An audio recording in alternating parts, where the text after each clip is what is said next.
Ir ao ginásio já não é só sinónimo de treinar. Para muitos passou a ser também uma experiência com tecnologia, dados e até algum entretenimento à mistura.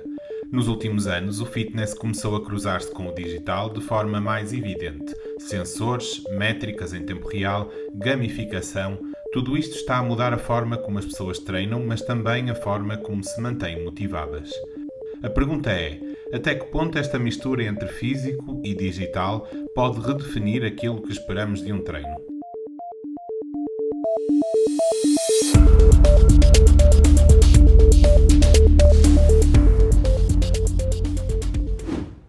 Olá, eu sou o Ricardo Caldas, assessor de imprensa e consultor de comunicação na Fez Agency, e este é o Tech Refresh.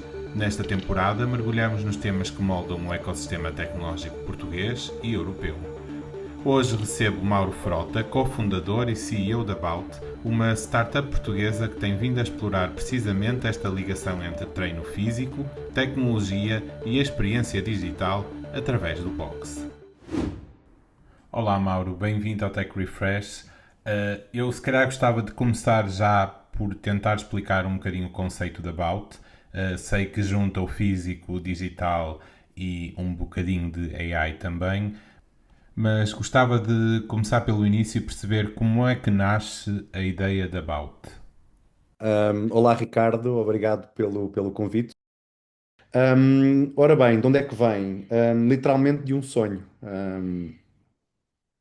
Quem me ouve e me acompanha já me ouviu contar esta história algumas vezes, mas eu estava, literalmente sonhei com isto há cerca de 12 anos.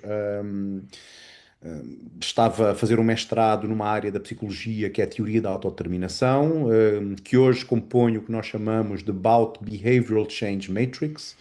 Tudo o que nós desenvolvemos de hardware, de softwares, de métodos de coaching, etc., vai sempre beber a quatro linhas de investigação na área da mudança comportamental. Esta foi a primeira, eu fui uma das primeiras pessoas em Portugal a fazer um mestrado nesta área. Hoje em dia, todos os game designers estudam a teoria da autodeterminação.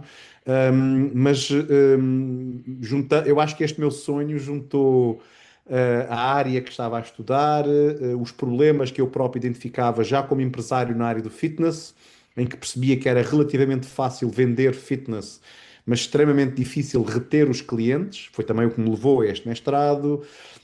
Mais de 30 anos de prática de artes marciais. Enfim, sonhei com este produto. O que, como imaginas, há 12 anos era uma perfeita loucura, né? A tecnologia estava preparada. Bom, cepticismo enorme de toda a gente, de família, amigos, levantar capital, nem sonhar, e portanto tive 6 anos na garagem, literalmente, muito casmurro, e ainda bem, a fazer as primeiras iterações do produto.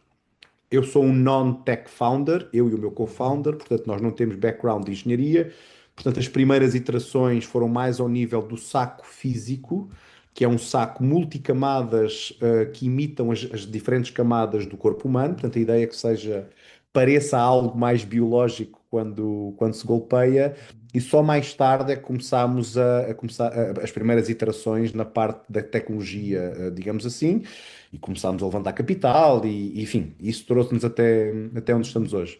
Mas foi literalmente de um sonho, a dormir, um sonho quase profético que me levou a quase digamos, a mudar a minha vida toda e a dedicar-me em exclusivo a esta empresa, a este produto, a esta startup. E falando nesse ponto que acabaste de mencionar, o facto de nenhum dos dois founders ter vindo daqui da área tech, como é que se adaptaram depois à parte tecnológica? Começaram, imagino eu, a contratar engenheiros para desenvolverem a vossa ideia? Conta-me, fala um bocadinho mais sobre isso. Sim, olha, nós logo, portanto, depois dos anos de garagem, portanto, já com um POC, digamos assim, um produto mínimo, instalámo-nos, portanto, tínhamos que começar a fazer os primeiros testes. Na altura fizemos um acordo com o Clube Sétimo, no Parque Eduardo Sétimo, e foi aí que começámos a a colocar os clientes em contacto com o produto. Super early stage, ainda sem levantar capital, tudo pocket money. Tivemos lá um ano e pouco, até ao início da pandemia. Chegamos à pandemia bom, nós e todos os outros, nós numa fase muito atrasada, digamos assim, do desenvolvimento, tivemos que basicamente que tomar uma decisão, ou avançávamos, ou esquecíamos este sonho. Eu já tinha dedicado 6 anos da minha vida, e portanto, na minha mente não havia dúvidas. Felizmente, o meu co-founder decidiu avançar também e literalmente pegámos em todas as nossas economias, mais umas segundas hipotecas de casa, mais estourar cartões de crédito, mais pedir dinheiro aos amigos, mais pedir ajuda a montes de malta e fizemos o primeiro clube com os primeiros sacos da Bout, tecnologia ainda muito arcaica, na Avenida de Roma. Clube esse que hoje é provavelmente um dos clubes de fitness em Portugal com melhor rentabilidade por metro quadrado. Os nossos estúdios são pequenos, são à volta dos 200 metros quadrados, levam sempre 16 sacos. E aquele estúdio em particular, que é o único que temos em maturidade, tem entre 700 e 800 clientes ativos e um EBITDA superior a 50%. Portanto, números completamente anómalos se olharmos para a indústria do fitness. E depois de estarmos ali, literalmente depois de abrirmos as portas, os investidores vieram literalmente bater à porta, e curiosos o que é que estava a passar ali. Enfim, tive muito rapidamente que aprender o que era isto do mundo de venture capital, aprender a levantar capital, para depois sim começar a montar uma equipa de engenharia. Contratámos um CTO bom, e fomos contratando as várias áreas que hoje compõem a nossa engenharia. Nós temos desde machine learning, AI, embedded systems, portanto hardware, developers, enfim, hoje temos uma engenharia muito completa. No meio disto tudo, desenvolvemos o produto, depois percebemos que não era possível fabricar este produto em escala, não havia máquinas para o fazer, portanto, tivemos nós que co-desenvolver as máquinas para fabricar o produto em escala. Portanto, como imaginas, foi uma enorme aventura até estarmos prontos para escalar, que é o dia de hoje, digamos assim. Eu já vou depois à parte dos clubes, mas queria perceber se, tendo em conta o que me acabaste de dizer, de contar, se achas que foi a resiliência que também vos acabou por salvar o negócio e fazer-vos escalar até onde estão hoje, no fundo. Sim, claramente. Eu sou muito teimoso, no bom sentido, e em relação a esta empresa, mais teimoso sou. Portanto, isto foi extremamente desafiante. Vamos lá ver. Não há muitos founders que podem dizer que criaram uma área e um produto completamente novo e do zero. A maior parte das startups são iterações sobre produtos anteriores. Mesmo olhando no meu espaço, por exemplo, para a UP ou para a Ora, mas a UP, por exemplo, a UP era uma iteração da Fitbit, que já existia. Enfim, a tecnologia subjacente de alguma forma já existia. Nós não tínhamos pura e simplesmente nada em que nos basearmos. Portanto, nós podemos dizer que criámos algo do zero, literalmente. E portanto, imaginas o desafio que foi, e depois num país particularmente avesso ao risco em termos de venture capital, não é? Um, Onde se investe muito pouco em hardware, onde se investe muito pouco em verticais de clubes, e nós entendemos porquê. Enfim, nós misturámos aqui uma série de coisas que teoricamente afastariam os investidores e o venture capital da Bout, mas acabaram, pelo menos nesta fase mais early de desenvolvimento, acabaram por fazer o contrário, acabámos por ser um polo de atração, porque o produto era muito novo, muito fresco, enfim. Acrescenta a isto um mercado interno quase inexistente. Portanto, resiliência, grit, como se diz em inglês, eu acho que são aqui as palavras-chave no meio disto tudo. Há uma outra que é um burnout no meio disto tudo. Enfim, não sei se quer explorar isso, mas foi muita teimosia da minha parte. Acredito muito que estamos a fazer algo único no mundo. Para já não temos concorrência, temos os olhos do mundo. Na minha área em particular, na área do fitness e de fitness tech, já não há quem não nos conheça. Portanto, uma startup portuguesa ainda muito pequenina, ainda muito early stage, já é extremamente reconhecida exatamente porque criou algo único, enfim, com as dificuldades todas inerentes, e fazê-lo a partir de Portugal tem um gostinho ainda mais, tem um gosto ainda melhor.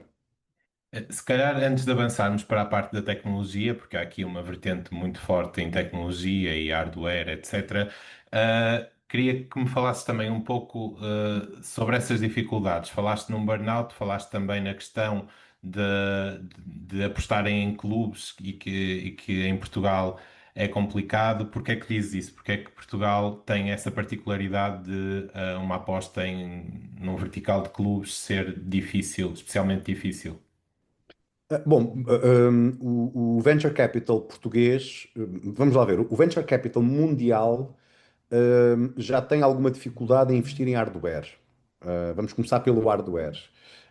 Porque as startups de hardware falham ou morrem tendencialmente mais e mais rápido do que as startups de SaaS. Os ciclos de iteração em hardware são muito longos. Enquanto que eu num software vou por um caminho errado e com alguma agilidade, alguma velocidade corrijo esse caminho, em hardware, não. Todas as peças têm que ser desenhadas, todas as peças têm que ser prototipadas, todas as peças têm que ser testadas, e se não funciona, volta-se a iterar sobre aquela peça. Ora bem, o nosso produto tem mais de 300 componentes diferentes. Todos eles foram alvos de iteração. Portanto, imagina o desafio de hardware que não está aqui. Portanto, como a mortalidade é maior nas startups de hardware, já há anticorpos naturais em investir em hardware. E depois nós escolhemos começar por vertical de clubes. É importante fazer aqui um disclaimer e dizer que os Bout Bags vão servir vários verticais. Vão servir B2B, consumer, vamos entrar na área médica, vamos entrar na área militar, enfim, podemos explorar isso um bocadinho por aqui. Mas era importante para nós testar o produto em escala, perto de casa. E como já tínhamos um clube aberto, parecia-nos fazer sentido de estar em clubes. Porque nós num clube, nós temos, imagina, o saco poderia ser usado 12 a 14 horas por dia, receber milhares de golpes por dia e ser devidamente testado. Imagina o que seria nós termos ido diretamente para um vertical de B2B, ou mesmo para consumer, espalhado geograficamente, e termos deparado depois com todos os problemas com que nos deparámos na versão 1 do saco, que entretanto já foram corrigidos na V2. Isto implicaria um recall, enfim, poderíamos matar a empresa só porque não testámos suficientemente. Lembra-te que nós desenvolvemos um produto tecnológico com hardware para ser golpeado. Portanto, nós temos sensores literalmente a ser golpeados horas e horas todos os dias. Portanto, tornar isto num produto resiliente, é um desafio de engenharia particularmente difícil. E depois o saco gira, ou seja, roda 180 graus, enfim, faz uma série de coisas com tecnologia lá dentro. E o core do saco é água, portanto, estamos a juntar água com sensores, com cabos. Portanto, imaginas com câmaras, com processadores, enfim, imagina a dificuldade que está aqui para chegarmos a um produto que finalmente é robusto, é fiável, não parte. Se o tivéssemos feito, se não o tivéssemos testado de forma suficiente, hoje teríamos um problema. Portanto, nós fomos teimosos, até um pouco contra o nosso board na altura, eles acabaram por perceber que afinal tínhamos razão. E portanto, aqui estão as razões para o hardware. O vertical de clubes, há alguns anticorpos, porque os clubes normalmente são mais investíveis por private equity mais do que por venture capital, pela própria natureza do negócio. Imagina, se eu quero abrir um clube, seja um clube próprio, seja um clube em modelo de franchise, passa-se por várias etapas que demoram tempo. Tens que selecionar um local, depois fazer projetos, pedir licenças, fazer uma obra, fazer uma pré-venda, até finalmente arrancar. Entre escolheres o espaço e arrancares, depois da obra, estamos a falar de 6 meses. Ou seja, cada uma das nossas localizações demora 6 meses. Isto é incomportável com a velocidade a que o venture capital quer o retorno do seu investimento e uma curva de crescimento, a famosa curva o hockey stick, não é? Os outros verticais que vamos atacar agora, B2B, consumer, etc., permitem uma curva muito mais acelerada porque estamos a falar de venda direta de produto para instalações que já existem, seja um hotel, um escritório, um ginásio que já existe, seja a casa das pessoas, seja uma esquadra de polícia, um hospital, enfim. Portanto, a aquisição é muito mais rápida e depois temos a recurring revenue, e aqui está a parte interessante do nosso negócio, das mensalidades para haver o refreshment do conteúdo regular. Portanto, nós juntámos duas coisas que normalmente afastam muito o venture capital. Juntámos o hardware e juntámos um início por um vertical de clubes. Eu penso que o tempo veio a dar razão à nossa teimosia, porque se não o tivéssemos feito, dado todo o histórico e tudo o que avariou no produto, teríamos um sério problema. Para vocês terem uma ideia, só aqui uma história rápida. Um dos nossos board members, às tantas, pediu uma análise independente a uma universidade portuguesa ao produto, uma análise técnica de engenharia. Foi elaborado um relatório e todas as peças que esse relatório indicou que poderiam ser peças de desgaste rápido e que poderiam partir mais rapidamente, nunca partiram. Portanto, tudo o que acabou por quebrar mais facilmente foram outras peças. Porque o produto é realmente complexo, tem várias camadas sensoriais, enfim, é um produto. Precisávamos mesmo de passar o teste do tempo. Nada como ter pessoas a golpear todos os dias para garantir que o produto é robusto. E hoje estamos com uma robustez de produto incrível. Usando aqui uma expressão então de brincadeira, vocês levam porrada em todos os sentidos, não é? Que o próprio produto está preparado para isso. O produto founders também, porque este founder, pelo menos, passou 35 anos a levar e a dar também, portanto, ajuda. Como é que se diz? Thick skin, pele grossa, não é? Portanto, temos de ter. Mas, bom, qualquer founder de startup tem que ter pele grossa, mas no meu caso, eu acho que ajudou muito, e agora fora de brincadeiras, eu acho que parte da resiliência mental vem exatamente de muitos anos de treino e ensino de artes marciais, de várias artes marciais, porque foi isso que ensinei a vida toda aos meus atletas, não é? Não importa às vezes que caímos, importa é levantarmos rapidamente a seguir. E trouxe digamos, esse histórico passado para o ambiente de startups, empreendedorismo, etc. Exato.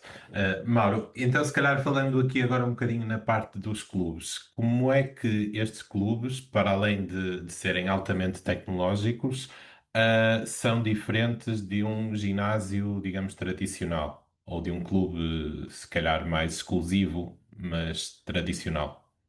Bom, nós estamos a caminhar para a nossa visão. E esta visão é a visão do phygital, que é, digamos, a junção do physical com o digital. Nós somos filhos da pandemia, nesse sentido, em que houve uma mudança de hábitos de consumo. Os ginásios tradicionais e até os boutiques não deixaram de existir, pelo contrário, depois da pandemia cresceram imenso, mas houve uma aprendizagem grande das pessoas em lidar com tecnologia. E, portanto, os nossos clubes são altamente tecnológicos. As pessoas, pela nossa aplicação, compram, marcam, abrem a porta, abrem os cacifos, ligam ao saco, têm todos os reportes do seu jogo, é como nós chamamos. Portanto, é tudo muito digital. Muito em breve, nos próximos 3 meses, vamos finalmente lançar o Bout Q, ou o Master Q, como nós lhe chamamos, que é o nosso Coach AI, que nunca vai substituir nos clubes físicos da Bout o coach de carne e osso, mas vai, digamos, assistir. Portanto, imagina o que é jogares Bout num dos nossos sacos, em que tens um coach de carne e osso, mas tens no teu ouvido as indicações técnicas todas a serem dadas com a velocidade que tu quiseres. Porque nós neste momento analisamos um golpe em 200 milissegundos. Portanto, nós queremos juntar o físico com o digital e juntar o AI com o humano. Portanto, Human Touch com o máximo de tecnologia. Human Touch, onde ele continua a ser muito necessário, tecnologia, porque é um enabler, basicamente teremos um coach on steroids. Desculpem-me aqui o exemplo, mas é isso que tentamos fazer. Mas eu diria que, além da tecnologia, o que nos separa claramente de tudo o que existe hoje no mercado, como se isto não fosse suficiente, é um conhecimento profundo em mudança comportamental. A tal Bout Behavioral Change Matrix. Porque todo o ambiente da Bout é muito jogado, é muito gamificado, é muito baseado em várias teorias de gamificação. Nós identificamos os diferentes tipos de jogadores baseados numa coisa que é a Bartle Taxonomy of Players, do professor Richard Bartle, do Colégio Imperial de Londres, que neste momento já colabora diretamente com a About. Enfim, temos muita ciência na parte de mudança comportamental e a verdade é que conseguimos mostrar que o lifetime dos nossos membros extrapolem muito aquilo que é o lifetime de um membro, de um cliente normal, de um ginásio normal. Porque, sem ser muito exaustivo, o ser humano não foi feito para biologicamente escolher fazer exercício. O nosso genoma foi sendo construído ao longo de milhões de anos de evolução e nós mexíamos-nos ao longo destes milhões de anos por duas razões principais. Ou porque estávamos a caçar e à procura de comida, ou porque estávamos a fugir e a evitar ser a comida de outro bicho qualquer. Portanto, esta coisa de nós hoje escolhermos ir para um ginásio e escolher mexermos-nos de propósito, porque somos muito sedentários, não está embutido no nosso DNA. E, portanto, nós temos que facilitar a vida às pessoas, retirar a dor do exercício, porque a esmagadora maioria das pessoas vê o exercício como uma fonte de dor e não de prazer, e nós retiramos a dor, ajudando a pessoa a entrar em flow state, a estar tão engajada naquilo que está a fazer que não sente o tempo passar, ou o tempo parece que passa muito rápido. Todos nós já tivemos em flow state. E nós conseguimos provar com estas quatro áreas que compõem a About Behavioral Change Matrix que as pessoas entram em flow state muito rápido e isso depois repercute-se no lifetime dos membros. Portanto, nós juntamos muita tecnologia com inteligência artificial, com todo este conhecimento em mudança comportamental. E nesse sentido, e eu posso-vos dizer que conheço a esmagadora maioria dos conceitos que estão lançados ou estão a ser lançados no mundo, a About não encontra paralelo. E não encontra paralelo ao ponto de nós sermos contactados por várias universidades americanas que deslocam alunos de MBA, por exemplo, como a Universidade de Houston, no Texas, o mês passado, para vir a Portugal, a um dos nossos estúdios, ter uma aula comigo, porque eu acho super curioso, exatamente porque não há paralelo no mundo, neste momento, com o que se está a fazer em Portugal e com resultados. Nós temos os nossos clubes cheios, digamos assim.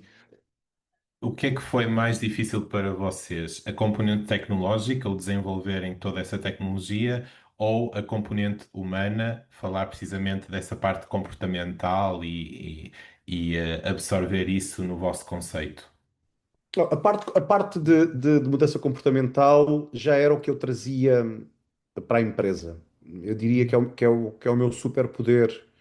Eu já falava na indústria do fitness como preletor internacional sobre este tema. Dei muitas aulas pós-graduação e mestrado sobre este tema, portanto é um tema que sempre estudei e portanto eu dava essa parte como garantida. Havia um desfazamento entre o que diziam os papers científicos e a prática da indústria. E eu estava frustrado, aliás, a maior parte das empresas acontecem por frustração dos founders, não é? Eu estava frustrado porque ensinava isto, mas não encontrava conceitos de fitness a aplicar em isto. Pronto. A parte da tecnologia. Sim, foi um desafio. E foi um desafio acrescido porque nós somos uma design-centric startup. O que é que isto significa? Significa que o desenho do produto vem antes da tecnologia. A tecnologia deve acomodar-se ao desenho do produto. Nós somos muito inspirados pela Apple, em termos de desenho de produto. O nosso saco acaba por ganhar alguns prémios internacionais relevantes da revista Time, da revista Fast Company, etc. Mas para perceberem, o briefing ao nosso product designer foi exatamente este. Se a Apple um dia desenvolvesse um saco de boxe, como é que ele seria? Queríamos ter um produto que fosse quase uma obra de arte, que as pessoas tivessem orgulho de ter na sala para mostrar aos amigos e não escondido numa garagem, como estão todos os sacos de boxe que as pessoas têm em casa. E é este o produto, percebes? O que é que isto significa? Que teve que haver compromissos. Um dos compromissos que teve que existir é o local onde a nossa câmara, que depois potencia toda a parte de Vision AI, o placement, o local onde ela está colocada, é um local estranho, muito pouco óbvio, e longe de ser ideal para recolher dados, para conseguir fazer o processamento, etc. Mas nós fomos teimosos, portanto, várias vezes fomos, digamos, foram-nos tentando convencer para mudar a câmara de sítio, mas alteraria o desenho do produto. Nós dissemos, não, vamos fazer ao contrário. A engenharia é que tem que encontrar uma solução para o produto funcionar com a câmara ali. Demorou tempo, mas hoje temos uma solução funcional. Mas obviamente que foram 2 anos de treinos de algoritmos exatamente pelo local, pelo local da Câmara. Mas hoje, mais uma vez, temos uma coisa completamente única que nos separa. Portanto, este foi talvez o nosso maior desafio. E depois todos os desafios de hardware que, mais uma vez, é feito para ser golpeado. Não nos podemos esquecer que nós temos sensores, camadas de sensores que estão literalmente a ser golpeadas. Eu faço em média 1800 golpes numa sessão bout. Há quem faça 2000, há quem faça 1500, 1200, mas imagina, se a média for 1500 por pessoa em cada saco, vezes 12 a 14 horas por dia, o saco leva mesmo muita porrada. E portanto tem que aguentar não uma semana, não um mês, mas anos. E a V2, que é a versão em que estamos agora, que já está aplicada há 6 meses, com nenhum problema, dá-nos essa confiança. Falando então um bocadinho na tecnologia, falaste de câmaras, falaste de AI, falaste de sensores. Como é que, se tivesses que resumir isto para quem nos ouve, funciona um saco da Bout e na prática, não é? Portanto, que dados é que recolhem? E isto pensando que quando começou a ser idealizado, ainda pouco se falava de inteligência artificial como se fala hoje. Sim. Bom, o saco é um saco multicamadas, cada camada imita, como eu disse, diferentes tecidos corporais. O core do saco é água, são 4 reservatórios flexíveis com água que imitam os nossos órgãos internos, que são 90% água. Depois temos 2 camadas de espuma com densidades diferentes, que imitam músculo e tecido facial, as fáscias musculares. No meio temos camadas de sensores e temos câmara de Vision AI. Tudo isto está por Sensor Fusion, portanto, basicamente o saco vai recolhendo vários tipos de informação. Pensa num carro que tem vários tipos de sensores diferentes e por Sensor Fusion estão ligados. Portanto, cada sensor dá uma parte da realidade e depois o nosso processador dá a realidade como um todo. E, portanto, o saco acaba por identificar o local do golpe, a velocidade em metros por segundo, a força do golpe em newtons, acaba por identificar o número de golpes, obviamente, esta é a parte mais fácil, acaba por identificar o nível de cansaço, que nós chamamos de exertion, porque o que nós queremos simular é um combate real sem haver contacto físico, e um dos elementos-chave num combate é o cansaço. Normalmente ganha quem se cansa mais tarde. E analisa também a técnica biomecânica de cada pessoa. Este é o algoritmo que vamos lançar nos próximos 3 meses. A V2 é isto. A V3, que está numa fase muito avançada de desenvolvimento e que será lançada em junho deste ano, acrescenta, digamos assim, uma nova camada sensorial mais fina, que nos vai permitir inferir mais dados. E tem, digamos assim, bom, as boards melhoram para correr os nossos algoritmos de inteligência artificial, vai ter ligação já a óculos de realidade aumentada, enfim, vai fazer coisas muito mais, porque nós queremos várias formas de consumir conteúdo. Não apenas em ecrãs físicos, mas queremos no futuro desligar-nos dos ecrãs físicos e, portanto, estamos a entrar nesta área em que se pode ligar óculos de realidade aumentada ao produto e podes literalmente ver o jogo, a pessoa, o inimigo no saco. Porque a visão de há 12 anos foi esta, este foi o meu sonho, que vai ser finalmente cumprido agora com a V3. Está muito desenvolvida, será lançada, como eu referi, em junho. É a versão que vamos entregar para consumer e para B2B. Nós já temos, por exemplo, os escritórios da LinkedIn para equipar, os hotéis Marriott, uma série de outros clientes high profile nos Estados Unidos que estão à espera, alguns há mais de 2 anos, porque não há alternativa à About, não há produto concorrente, pelo menos para já. E portanto temos aqui uma lista de espera muito interessante com clientes high profile, mas queremos entregar esta V3. Porquê? Porque ela vai ter também uma outra coisa especial, que é um learning mode. Golpear um saco de boxe é diferente de correr numa passadeira ou fazer remo ou pedalar numa bicicleta estática, que são movimentos que todos nós mais ou menos dominamos. Golpear é muito técnico. E o que nós reparamos, porque já fizemos testes dentro de grandes cadeias de ginásios, por exemplo, em Londres, no Third Space, a cadeia mais premium de Londres, percebemos que quem já tem algum background de esportes de combate é imediatamente atraído pelo equipamento. Quem não tem, tem medo de passar vergonha. E então, o primeiro módulo da AI que vai sair é o Learning Mode, que te vai ensinar a técnica. O Master Q, o nosso coach AI, vai literalmente ensinar-te cada golpe. Ensinar, corrigir, voltar a ensinar, avaliar a tua técnica, até que chegas a um nível de eficiência de cada golpe, que ele te vai dizer, ok, podes passar ao nível seguinte. E isto, acreditamos nós, é um game changer. Nunca foi feito na indústria. Lá está, foram 2 anos de treino de algoritmos até chegar aqui, e isto permite-nos não só ter um hardware muito especial, como ter um AI, um coach AI, que de alguma forma é difícil de replicar, porque é AI protegido por hardware. E nós estamos este novo ciclo de AI do último ano, dos últimos ano e meio, é uma loucura porque uma startup às vezes nascia e morria em um ano ou dois. Hoje, um novo AI melhor de SaaS pode matar uma startup em semanas. E nós temos AI proprietário protegido por hardware que não é impossível de replicar, embora nós estejamos protegidos por patentes, mas é muito difícil. E, portanto, isto de alguma forma protege a About para o futuro, ou seja, torna a About defensável, e sexy para investidores nesta nova fase, digamos assim. E falando na parte de gamificação, porque já explicaste aqui que há toda uma experiência diferente de um clube tradicional ou mesmo de um local onde se pratica o boxe, como é que, de forma resumida, alguém que chega a um clube da Bout pode praticar desporto dessa forma divertida e usando para isso o vosso conceito na totalidade. Bom, primeiro, estas 6 métricas que eu falei, a quantidade de golpes, a localização, a força, a velocidade, técnica biomecânica, o nível de cansaço, são transformados em pontos. Portanto, todas as pessoas estão literalmente a jogar por pontos. Aliás, o nosso motto é We don't work out, we play.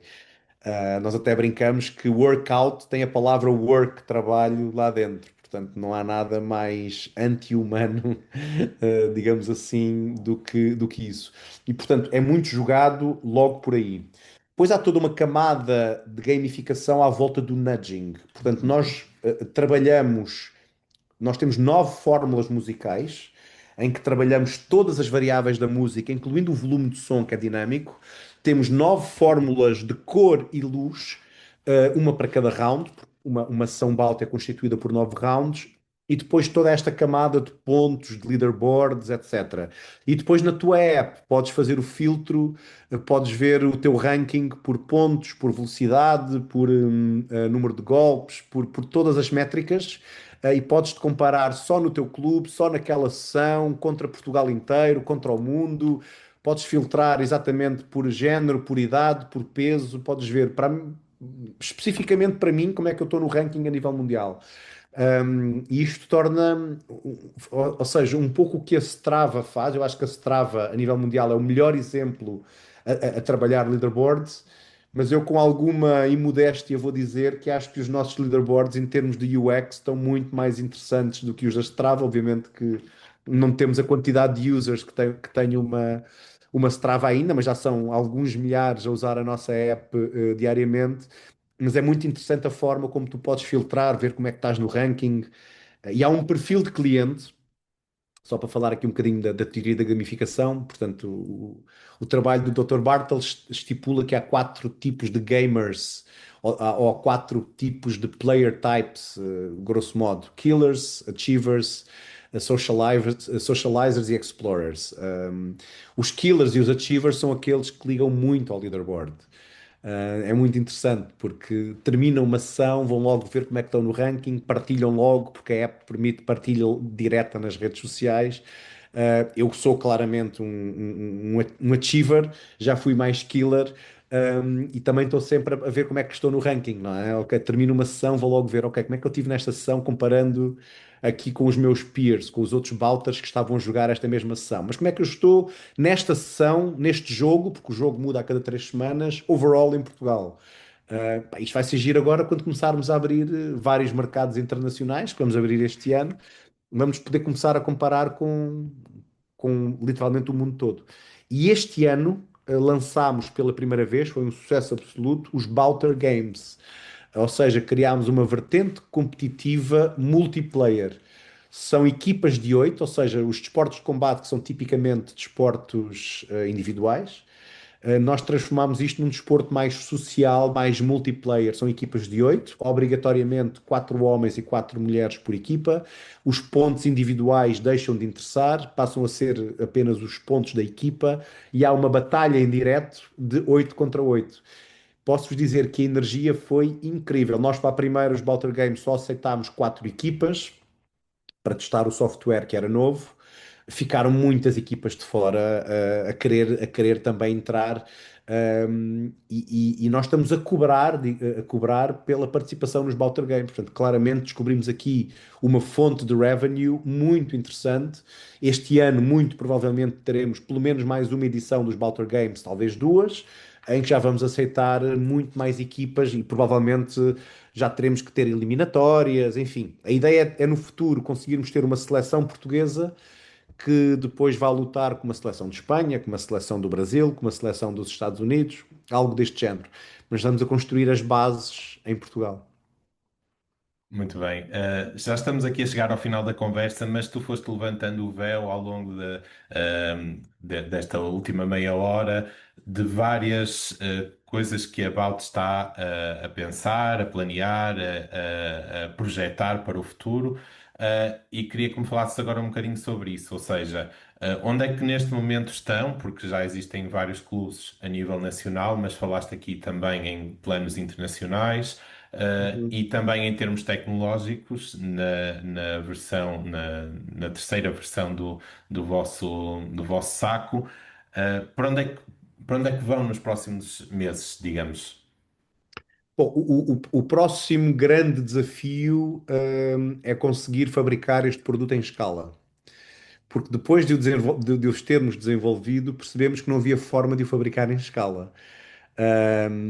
Há uma parte do produto que ainda é fabricada manualmente na nossa fábrica em Leiria e isso é um grande bottleneck.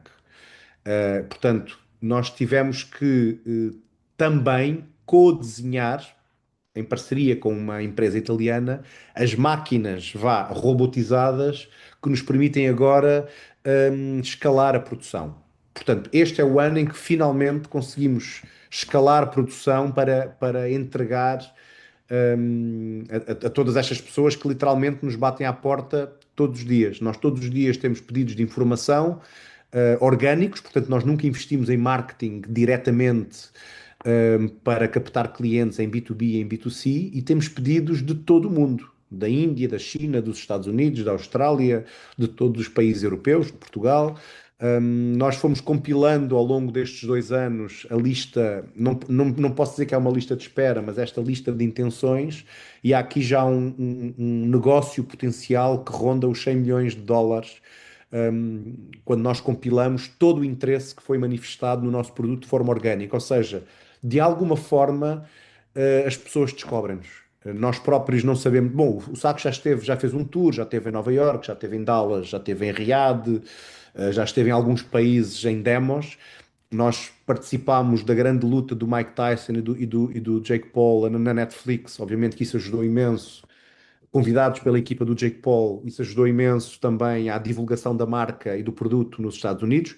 Milhares de pessoas testaram o produto, mas a verdade é que todos os dias continuamos a receber estes pedidos e não tínhamos forma de os entregar. Portanto, isso resolve-se agora, quando eu digo agora, é maio. As máquinas estão efetivamente prontas. Portanto, o nosso bottleneck deixa de existir. A V3, como eu disse, era o nosso grande sonho. A V3 permite correr os algoritmos de AI do MasterQ, que tem o tal Learning Mode, que fazem com que de repente o nosso produto seja acessível a todas as pessoas, com ou sem experiência. Portanto, isto abre aqui muito o leque de possibilidades.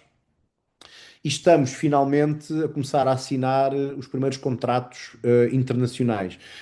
Não só para entregar sacos em B2B, sim, vai acontecer, porque, como eu vos disse, o desafio apenas será logístico. Portanto, a nossa dor aqui é que não conseguimos ir para todos os mercados este ano e, portanto, estamos a escolher em que mercados é que vamos entregar.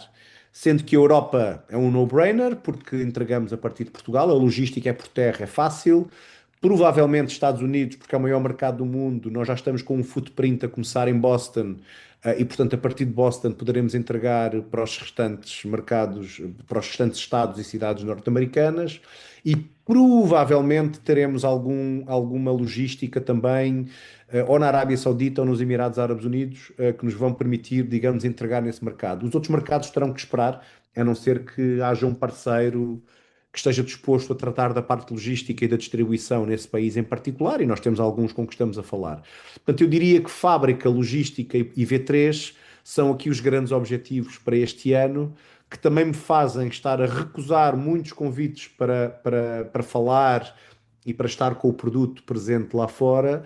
O ano passado, para terem uma ideia, ou para teres uma ideia, eu fiz mais de 100 voos. Passei mais tempo fora do que dentro de Portugal a evangelizar as pessoas sobre a Bout, mas este ano estou a recusar a maioria dos convites, exatamente porque preciso estar cá fisicamente a fazer push às equipas para que fábrica, logística e V3 estejam cá fora no tempo certo, porque este é o ano de finalmente entregar em escala, digamos assim. Só uma última questão. Então, dirias que o facto de serem uma startup com origem em Portugal dificultou em certa medida a vossa progressão, ou, pelo contrário, traz aqui também um carimbo de qualidade? Não, o Made in Europe é um carimbo de qualidade. E como tudo na vida, isto é uma moeda de duas faces, não é? Desenvolver em Portugal é extremamente mais barato. Imagina, se nós tivéssemos que fazer esta empresa nos Estados Unidos, teríamos que ter levantado 3 ou 4 vezes mais capital. A UP, como um exemplo, levantou 30 milhões de dólares antes sequer de ir para o mercado. A Nest, que foi depois adquirida pela Google, levantou 70 milhões de dólares antes sequer de ir para o mercado. Números que em Portugal seriam absolutamente impossíveis. Portanto, constrói-se, temos muito bons cérebros em Portugal, temos capacidade logística, estamos geograficamente muito bem localizados, e por isso é que em determinado momento da história Portugal colonizou o mundo, não é? Foi o primeiro grande exemplo de globalização. Portanto, estamos geograficamente bem colocados no mundo, tudo isso ajuda. Conseguimos ainda fabricar de forma competitiva em relação a grandes mercados como Taiwan, China e outros. Portanto, tudo isso ajuda. É claro que em determinado momento nós vamos ter que estar mais próximos do mercado consumidor, porque claramente não é o mercado interno. Portanto, a primeira parte é a parte interessante de desenvolver na Europa, especificamente em Portugal.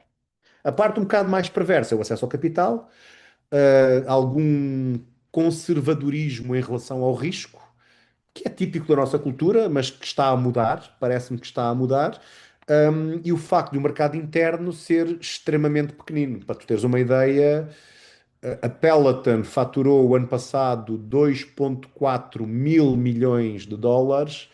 Todo o mercado de fitness em Portugal, com mais de 3 mil ginásios, faturou menos de 300 milhões de dólares. Eu acho que aqui conseguimos comparar o que é uma empresa americana e o que é que são todas as empresas, 3 mil ginásios juntos, o que é que eles faturam. Portanto, dá para perceber que o mercado em Portugal é muito pequenino. Não se monta uma startup de fitness ou de fitness tech em Portugal para o mercado nacional. Eu diria que nesse aspecto nós somos muito parecidos com Israel. Israel é o país no mundo com mais unicórnios per capita e com mais startups per capita, e tem uma área e uma população muito parecidas com Portugal. Portanto, uma startup portuguesa tem que nascer com o DNA de ir para fora rapidamente. É diferente, por exemplo, de uma startup americana ou de uma startup brasileira em que o mercado interno serve para eles se entreterem durante, ou mesmo uma startup alemã, em que o mercado interno serve para eles se entreterem durante algum tempo. Em Portugal, o mercado interno é mesmo muito pequenino. Portanto, nós nascemos para o mundo.